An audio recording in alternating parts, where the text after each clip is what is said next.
2024年9月30号，我和我们家老同志一大早就搭乘飞机飞往西雅图。从西雅图出发，我们将乘坐皇家加勒比邮轮公司的海洋量子号去日本。这是今年我们发现的一个非常有趣的回中国的路线。因为我一直想去日本玩，这个路线正好满足了我的愿望。邮轮先是连续10天在海上航行，然后会分别到达日本的4个城市，最后在横滨下船。我们计划在日本玩3天，然后再坐飞机回青岛。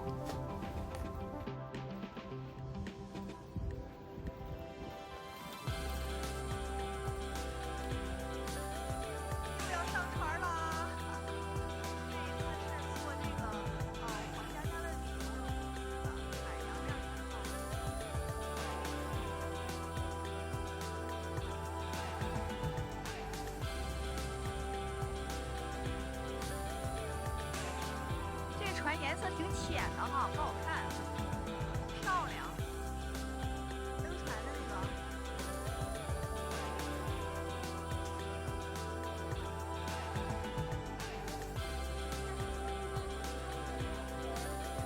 Thank you。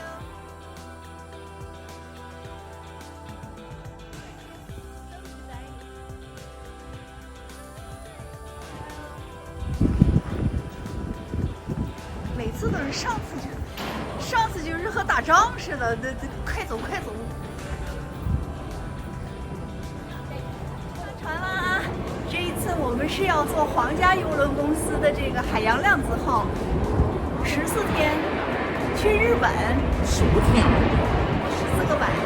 这衣服不漂亮，不如上次那个橘红的那个好看，有点朴素这次。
我怎么这么矮？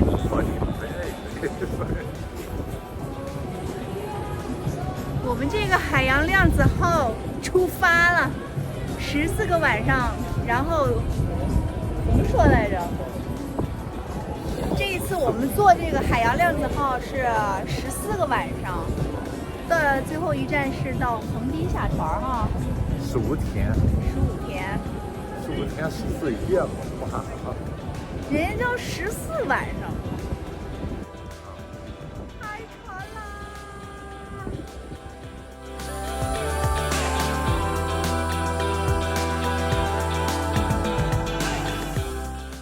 我非常感谢您收看我的视频，在接下来的视频里，我将带您了解海洋量子号这艘邮轮和在它上面生活15天是什么感受，以及我们在日本游玩的一些情况。如果您觉得我做的还行，请点击订阅我的频道，给我点个赞。如果您也喜欢坐邮轮，让我们交个朋友吧。谢谢，比心。